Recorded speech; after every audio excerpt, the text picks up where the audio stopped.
We're here today making this video to show you how to look up and obtain a copy of a newspaper obituary, which is one of the most common things people come in to do. And we did a staff demo a couple of weeks ago showing staff how to do this if myself or Jordan Collier, who works on the weekend, if either one of us is not here. And we thought, well, this might be a good idea. I was going to make a document, and I thought that would get too involved and take too many pages. And I'm kind of visual, and I like to see people do stuff, so I thought maybe a video would be better so we could show people. I thought this would be good for patrons as well as staff to be able to know how to research and then get a copy of a newspaper obituary. There are several different ways. We're going to show you how to research an obituary. Say you know someone died. You know roughly when they died, like maybe it was the 1960s, but you don't know exactly when. We have ways you can look that up. We have there are 2 or 3 databases you can access that might also assist you in researching and getting a copy of that obituary. So we're going to talk about each one of those. To start off, we're going to talk about published newspaper obituary indices. So we're here in the Lauderdale County section, 976.199, and of course all the books and materials in here are cataloged according to the Dewey Decimal System. So if you can count and do your ABCs, you're halfway there. So Lauderdale County is again 976.199, and I mentioned we have several published newspaper indices books, and we do. Say you know that an ancestor died, but you don't know exactly when. Well, there's an index of a series that Theo Williford did called Death Notices, Memorials, and Obituaries, Lauderdale County, Alabama, and Surrounding Counties, 1890 to 1945. It's a 2-volume set that the late Theo Williford Sr. did. And what he has done, and put my reading glasses on so I can see what I'm doing. The older I get, the smaller the words get. So he's basically gone through, he sat down at our old microfilm reader. In the old library we had 5 or 6 microfilm readers, and he would sit there and go through newspaper microfilm, issue after issue, page after page of the Florence Times, and record deaths, which he eventually had published as these books. So he's got them alphabetically by the last name, then the first name, and then he gives you the death date, then the area where the person died, which could be helpful if they died, say, in Savannah, Tennessee, and not, Florence, Alabama.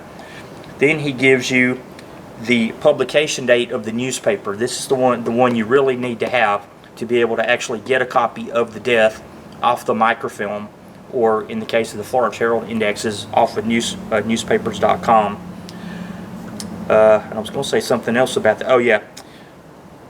For some of these, he did, Mr. Williford did the page numbers, but not all of them. Generally, if it was on page 1, he would note that it was page 1. I notice here, he's noted that one is on page 3, this one's on page 6. Generally, he doesn't do that. Just if it happened to be on the front page, he would tell you which page it was on. So you may have to go through the whole issue of the newspaper to find them, because as one of our great local genealogists, Pat Mahan, used to say, people didn't start dying alphabetically in the newspaper until the late 1960s, so they'll put them anywhere in the newspaper. And these old newspapers all began as weekly newspapers published once a week. The Florence Herald started in 1885 as the Florence Wave bi-weekly, then it went to weekly. The Florence Times became a daily in the mid-1920s, and it remained daily, and it's published even today as the Times Daily, and it's a daily.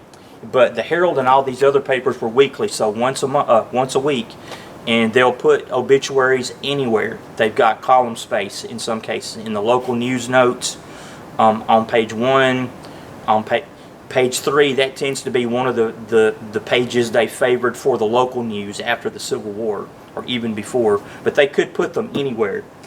So there's this book for the Florence Times. We basically have Florence Times indices for 1890, the year that paper started, to 1947. We'll see those volumes over there. Then it skips up to 1985, goes to 1987 for the Florence Times. Then it skips up to 1989 and goes to 1998 with the Florence Times. So there are some gaps in there. We're trying to close some of those gaps. But for example, if you had an ancestor that you think died in 1985, but you're not sure what month or day, you could check this book by Northwest Alabama Obituaries by George Edwin Lyon, which he did. And this will tell you, these ones you've got to look them up in the index in the back of the book, and it tells you, because he's got the actual obituaries arranged by day and month of that year. So you've got to look up in the index, and it tells you go to 1985 December, which will be on whatever page that is, then look for the name on there. So it's a little bit unusual format for this one, but it is there. So some of the 1980s have been indexed. Then I mentioned Bob Torbert. He's done several. This is indexed to death announcements in the Times Daily, 976.199 TOL. So again, it works pretty much like Mr. Williford's index. He gives you the person's name, alphabetized, then the death date, the place of death if the obituary specifies, then the publication date of the newspaper. And again, the publication date in the newspaper is the one you need to find this. In some cases, this book indexes the death notices that appear before the actual obituary. So sometimes you might have to go a couple of days beyond what shows up in this index book to get the actual obituary. Of course, in some cases, people only had a death notice. But these are the Williford index book. We also have obituary indexes for other places. So, for example, if you had ancestors that lived in Upper South Carolina, and you're looking for this is actually an index of marriages and death notices from Upper South Carolina newspapers from 1843 to 1865.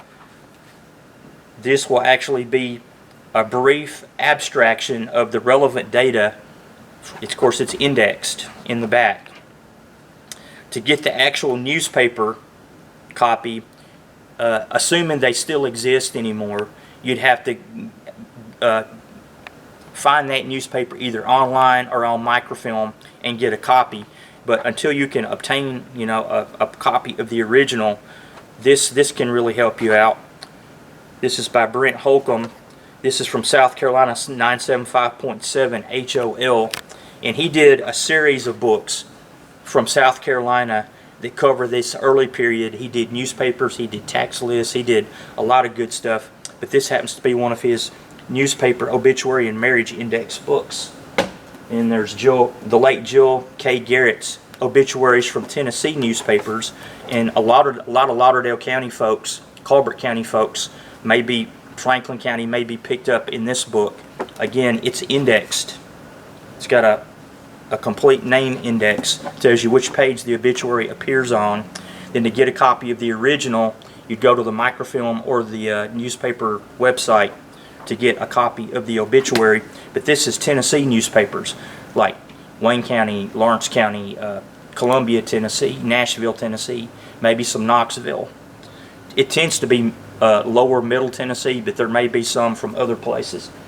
And this is a book of obituaries 1965 to 1969 in the Lawrence County, Tennessee Democrat Union, abstracted by Nancy Lanning Crowder.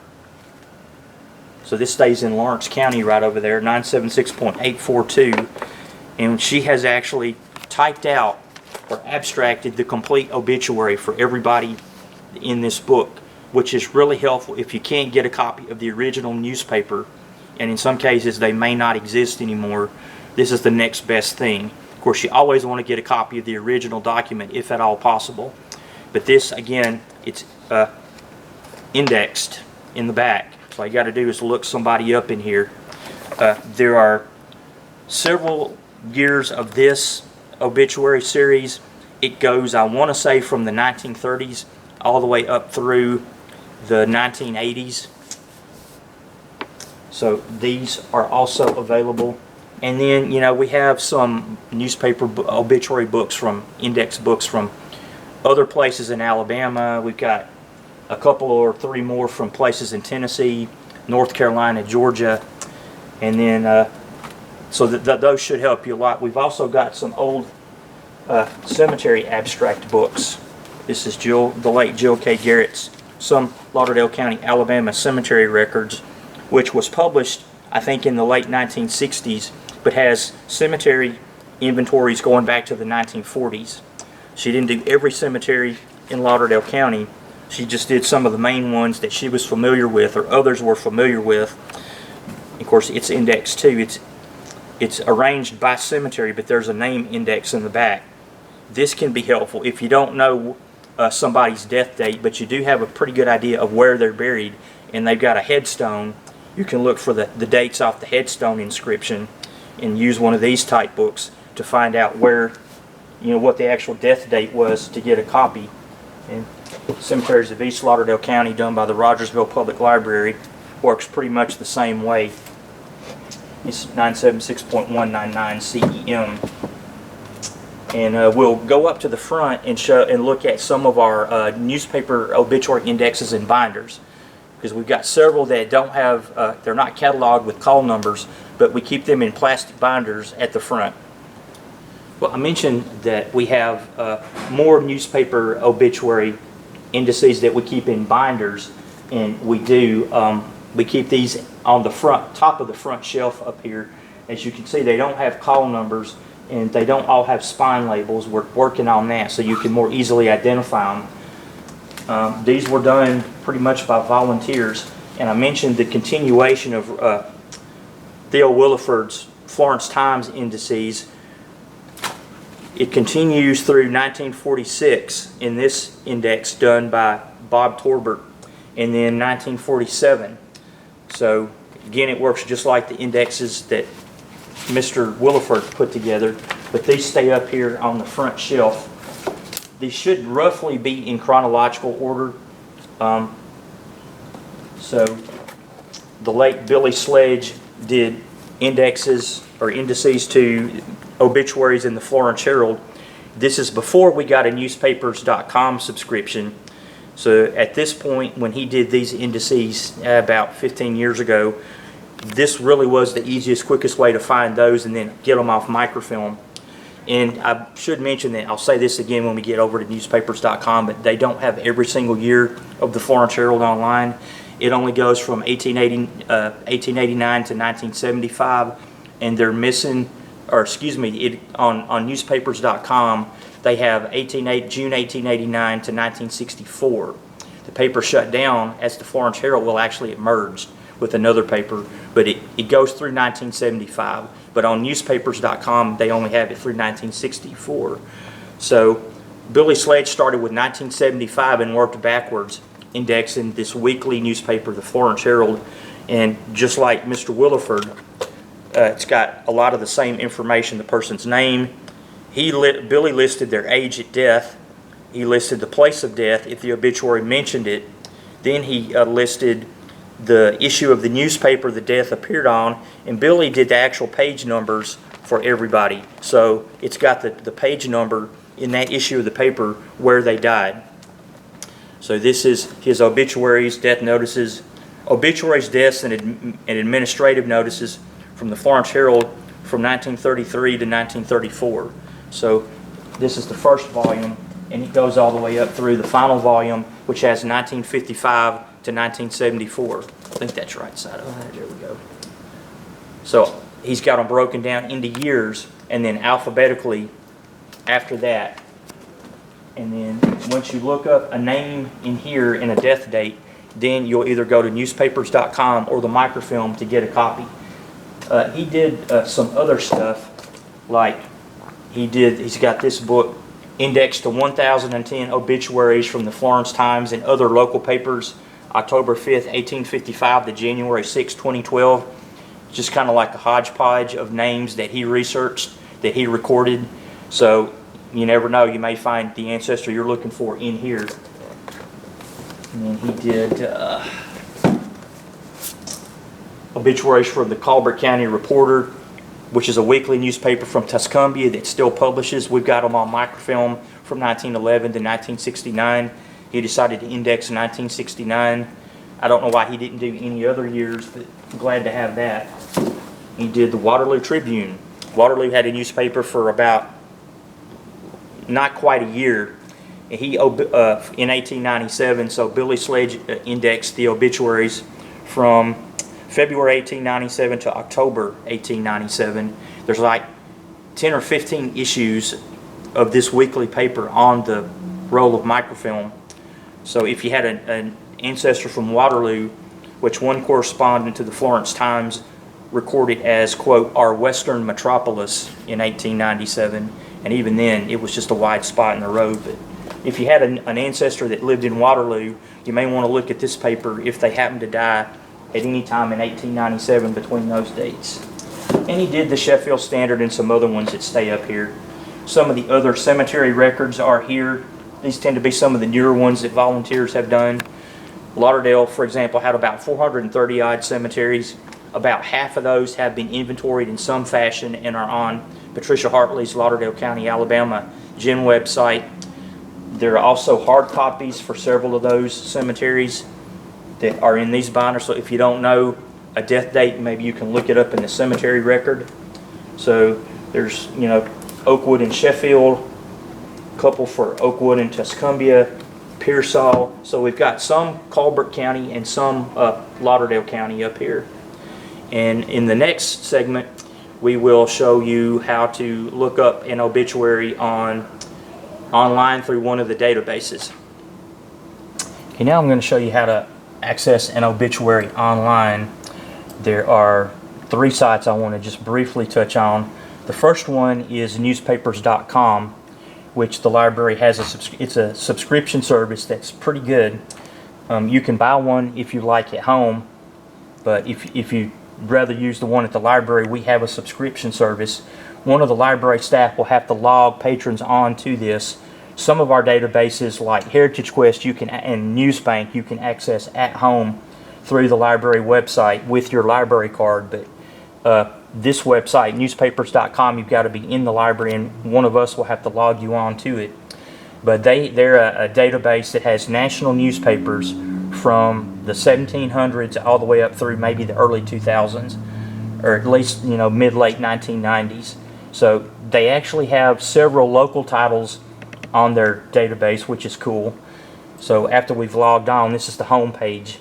So the best way to do this, the quickest way, is to go down to under newspapers at the bottom and then click browse newspapers. It brings up these menus. You can search Australia, Canada, Ireland, Panama, United Kingdom, and then the United States. It's default set for America, obviously, because that's where we are. But if you were looking for someone from Canada or Australia, you could find it if they had one. They don't have every single newspaper of every place, but they have a lot of them. And for Alabama, if you want to look at Alabama, you click on Alabama, then it brings up an alphabetical list of cities they have newspapers from. So, you know, they got them all the way from Abbeville to Wetumpka. So we want to go to Florence, and they have Florence, Sheffield, Tuscumbia, and Russellville would be the closest places in our area that they have some newspaper coverage.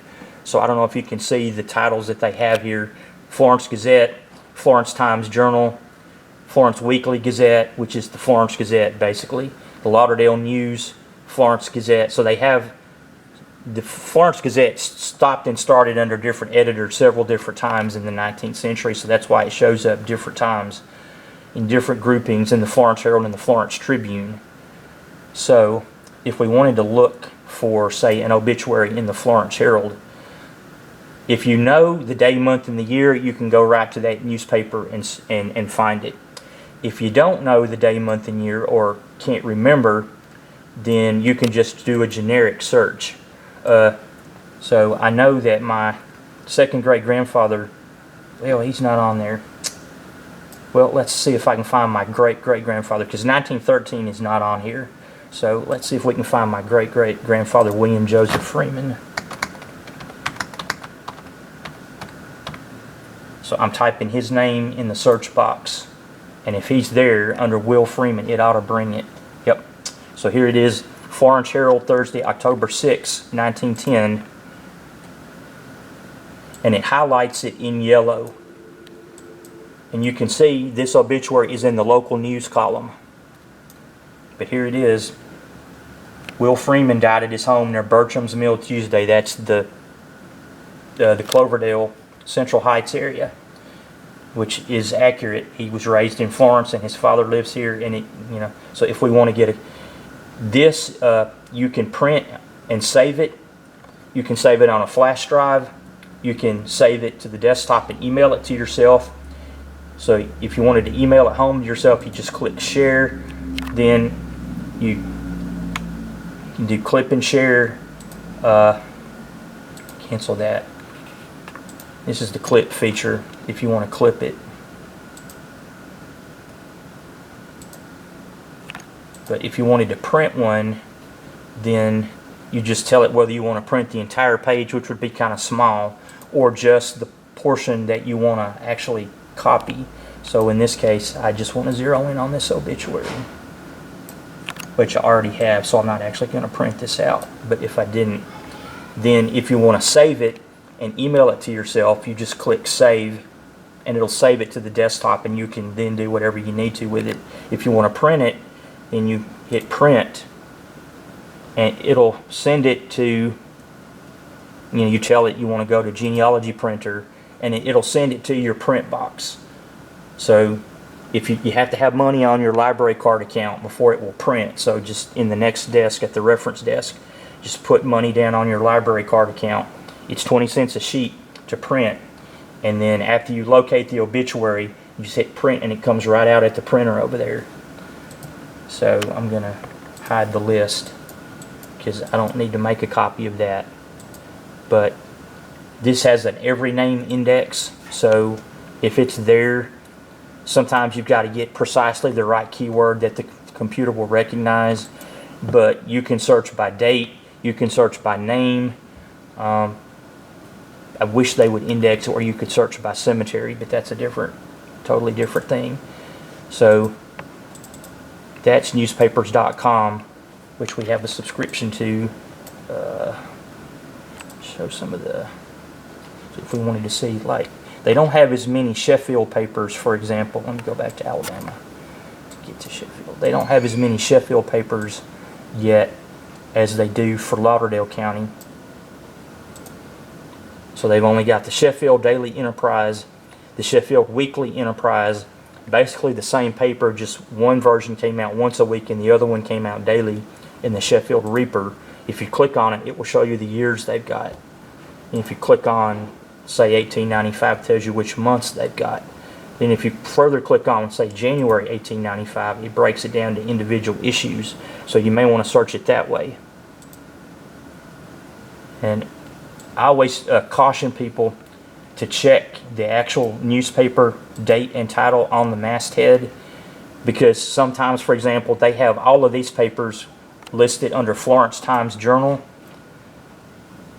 but if you go to 1871, say April 11th, 1871, it was actually the Lauderdale Times. It later merged to become the Lauderdale Times Journal, and newspapers.com has everything listed under Times Journal and not Lauderdale Times. So see, it says Florence Times Journal. It should be Lauderdale Times, but that's just for documentation purposes. I tell people to double check.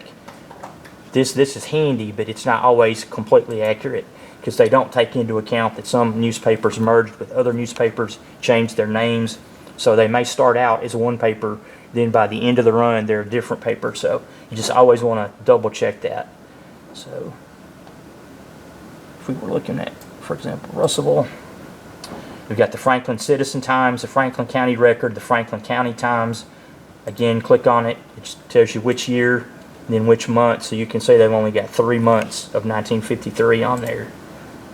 But then it looks like they've got a complete set of that weekly paper. So that's newspapers.com basically. And if you need any assistance with any of these websites, just let us know and we can help you. There's also one that I'll just show called Chronicling America, which is hosted by the Library of Congress on their website. So you can just Google Chronicling America and it'll bring it up. And then they have national newspapers from 1777 to 1963. So they don't have anything local on here. I don't think they even have anything from like Lawrence County or Wayne County, Tennessee. But if you had an ancestor that died in New York or, you know, Nashville or San Francisco, it might be worth checking this site. There's a basic search page and then an advanced search page. This you can do anywhere. It's a free site, so you can access this site at home. You don't need a library card, and you can print, save, whatever. I don't know why it's telling me that, so we don't. But that is a good, if you can't find it anywhere else, you may want to check the Library of Congress's Chronicling America, which is that free site. And then if you go to the library's website, flpl.org, we have a Newsbank subscription. So you just click on Local History, then click on the big Newsbank icon. It may take it a while. There it goes. So they basically we have the microfilm of the Florence Times News, Tri-Cities Daily, Times Daily from June of 1890 to December of 2018. Newsbank has these online from 2002 to 2022. At the end of 2018, the microfilm was becoming so expensive we thought it was more cost effective to buy a Newsbank subscription, which is what we did. So they have everything online from 2002 to 2022 for the Times Daily as well as other regional papers. So you can see they've got the Advertiser Gleam from Gunnersville. They've got Alabama.com blogs, the Alabaster Report from Alabaster outside Birmingham, Alexander City. So if you're looking for an obituary or a death notice for one of these, then you just click on it and it's got a calendar. You just pick your month, the year, and if you know the day, you can go right to it. Otherwise, it's searchable. I'm not going to spend a whole lot of time showing you how to, because searching is pretty simple. I will mention that for the earlier issues, they only have text. So for the later issues, they have actual digital images of the actual paper. But for those early years, it's just text. So if you need like a photo that came out with the obituary, you're probably not going to get that because they only do text on Newsbank for the first first half of what Newsbank has. Of course, we've got the microfilm up through 2018. So if you do need the actual newspaper image. So that is Newsbank, which again you can access anywhere. You'll need your Florence-Lauderdale Public Library library card to log on. If you're in the library, you don't have to do that. But if you're at home, not in the library, you'll have to log on with your barcode number with no spaces and the last 4 digits of your phone number, almost like you were accessing Heritage Quest. So those are 2 of the online, or the 3 online websites that you can use to access an obituary.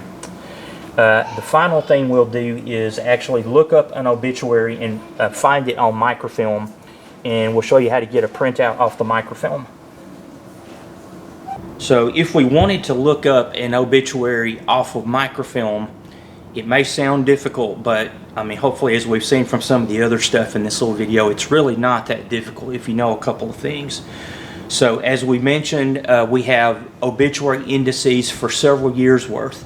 So we're going to look for an obituary for my second great-grandfather, Wiley F. Freeman, since I know his obituary is there. I've looked it up before. I don't want to look silly on this. So I know it's there. So we would grab the Death Notices, Memorials, and Obituaries of Lauderdale County book by Theo Williford, in this case, Volume 1, which covers 1890 to 1930.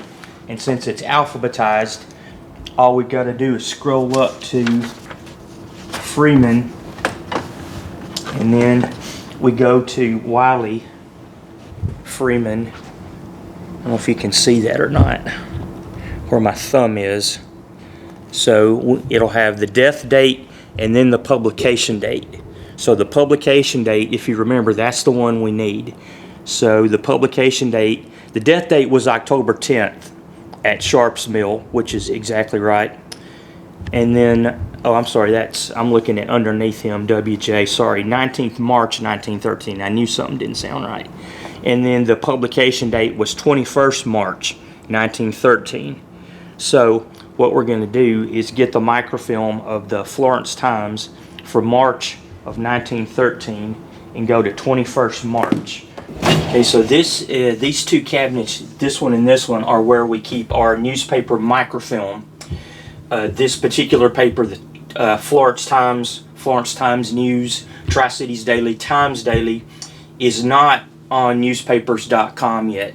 As I said, we do have a news bank subscription which picks up the Times Daily with 2002 and goes to 2022 to this year. But if we're looking for something older than that, we still got to use microfilm. So if you remember, we were looking for March of 1913 to look up the obituary on my second great grandfather, Wiley Freeman. So this is the microfilm we need. It has January 5th, 1912 Florence Times to December 26, 1913. So this is the one we need. And when you use microfilm, if you're a patron, anybody can walk back here and choose their film, and then when you're finished with it, take it off the roll and just leave it right here and we'll reshelve it. But this is the one we need to look at. So we're going to take this out there and put it on the microfilm reader printer. So we have the film, so now what we have to do is load it on the microfilm reader printer, which we have two the patrons can use. I've already logged it on as a bit of a time saver, but remember, you log on with your library card barcode number with no spaces, and then the last 4 digits of the phone number you used to get the library card is the password. If you want to print, and these things you don't have to print, you can save it to the desktop and then email it to yourself, or you can save it directly to a flash drive. There happens to be my flash drive in here, so you don't have to print. If you do want to print, the prints are 20 cents a sheet, and you'll have to have money on your library card print account, which the reference desk, they can add your money in the next department. But this is the one we want to look at. When we're loading the film goes on the roll, the spindle, with the film coming over the top like this. I may show that again. And then it'll go under the rollers, between the plates, under the rollers, and into the take-up slot. And it'll have a diagram on the screen once it logs on that will show you how to load it. And we want to hold the fast forward down for a little bit. And since this has got 2 years worth, we're going to have to scroll up to March 21st of 1913. So you may have to adjust the focus, the light and dark on these after you get it logged on. And one way you can tell if it looks good is click on the magnifier under Home, click the Home tab, then click the magnifier, and it will put a box on there that will magnify what the screen is looking at, which is a good feature because the older I get, the smaller the print gets. So this is October 4th, 1912. So we X out of that and get rid of it. And so we're going to have to scroll up to March of 1913. So the later editions of the Florence Times Daily microfilm have the dates in between the pages, but with these early years they didn't do that.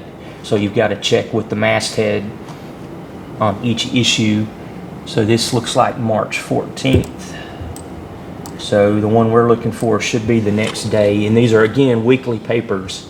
I think until like 1923 the Florence Times was a weekly paper. So here is March 21st, 1913, and here we go, death of Mr. Wiley Freeman. So that's the obituary that in this case we were looking for. So again, you can put the magnifier on there, and that you can tell by that if it's in focus, if it's dark enough or light enough. And then after you get it the way you want it,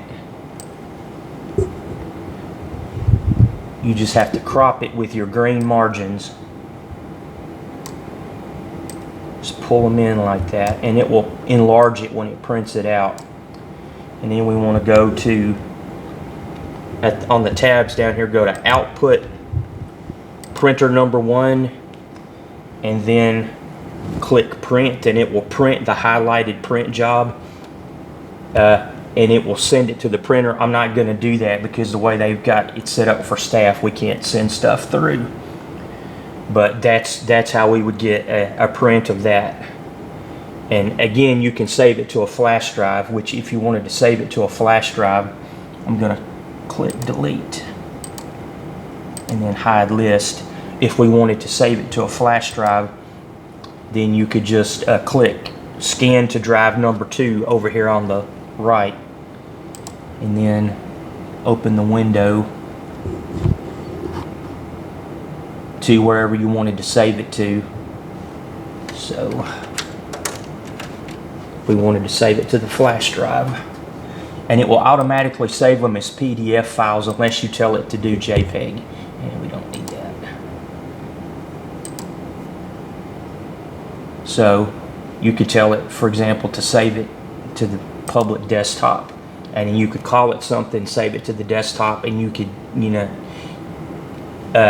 upload it as an attachment after you save it to the email, or after you save it to the desktop, or you could send it directly to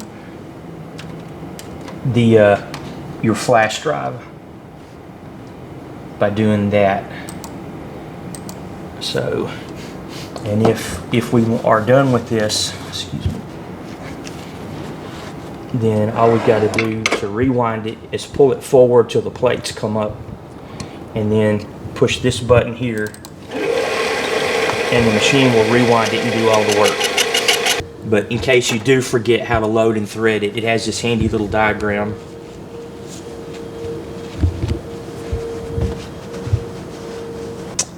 Now, I also wanted to show how to look up a death certificate and then obtain a copy of an obituary after we look up the death certificate. So there is a good free site called FamilySearch.org, which is hosted by the LDS Church. As part of their religious faith, they're really big into genealogy, so they offer this really great free site called FamilySearch.org, which has abstracts of Alabama death certificates between 1908, the year they started keeping them, in 1974. In Alabama, in every state in the Union's on a slightly different system, but in Alabama, deaths are closed for 25 years to anybody but the next of kin. Births are closed for 125 years to anybody but that individual or their next of kin. So in this case, deaths are available from 1908, the year they started keeping them on the state level, up through 1974. Well, if you're in an LDS affiliate library, which the Florence-Lauderdale Public Library has been for about 15 years or so, then you can log on to FamilySearch.org in the library on one of our computers and actually get a copy of a death certificate. So I was going to show you how to do that. So from the home page right here, we want to go to Search and then Records, and then a little shortcut, you can just click on the United States map, and then it'll bring up a sidebar menu. So we want to go to Alabama, and then we want to scroll down to under see all Alabama collections. We want to go to Alabama deaths 1908 to 1974, and then this will allow us to search their death index. So we want to click more options to make sure we're searching for death. So the woman I'm going to look for is a woman named Jessie Thomas that I looked for last week. I already have her documents, but we're gonna, just for demonstration purposes, Mrs. Thomas in the 1880s was the cook for Helen Keller's family. She was an African American lady, probably a former slave, and she was the cook. She was married to her first husband was a man named Hart, and Ed Hart died sometime between 1880 and 1889, and she remarried in 1889 to a man named Thomas. She had children by both marriages. She died in 1939, so we're going to look up her death certificate as well as her obituary. So the death place was Lauderdale County, Alabama.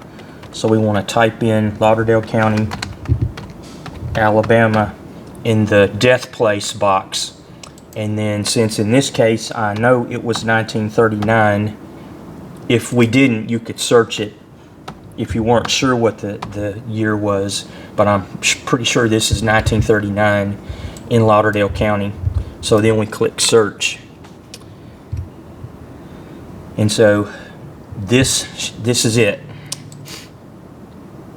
So this is what this will look like if you're doing this family search from home. This is what you will get.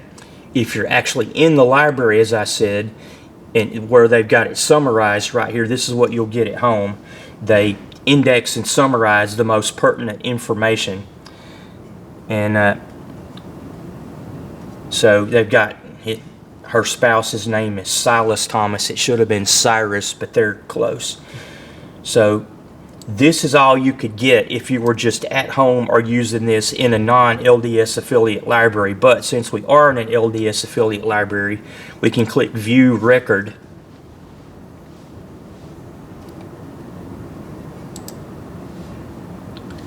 And then it will show us the actual document as soon as it loads. And then we want to click Download in the window.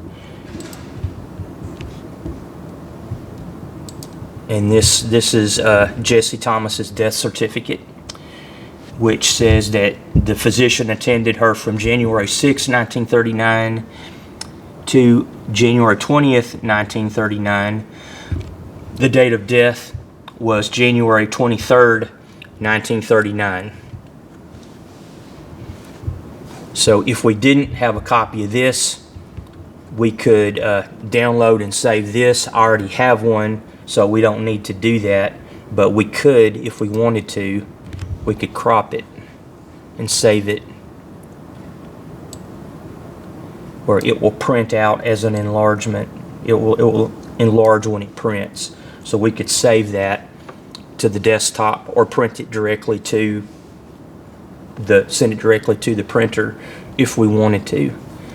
So since we know her death date was January 23rd, 1939, we can look for a newspaper obituary, which I happen to know in this case that it's on newspapers.com, which has the Florence Herald through 1964. So we can go to newspapers.com, which a staff person will have to log you onto newspapers.com when you come into the library to use this site. Heritage Quest you can log on to from home through your library card. Newsbank you can log on to the library website and use it from home with your library card. But newspapers.com, Fold 3, and Ancestry, you've got to be in the building. And with this particular database, we've got to log you onto it.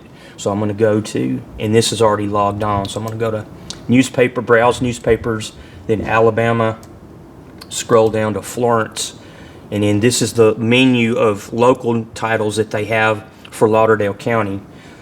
Not a hugely big selection, but way better than nothing, especially having the Florence Herald, which covers 1889 to 1964. So that's a pretty good range of years there. So if we didn't know what the year was, for example, we could just do Florence Herald, and we could type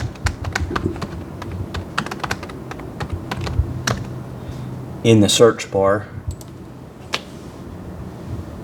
and then there's the one we want right there, and we click on it and it will show us the obituary we're interested in. And then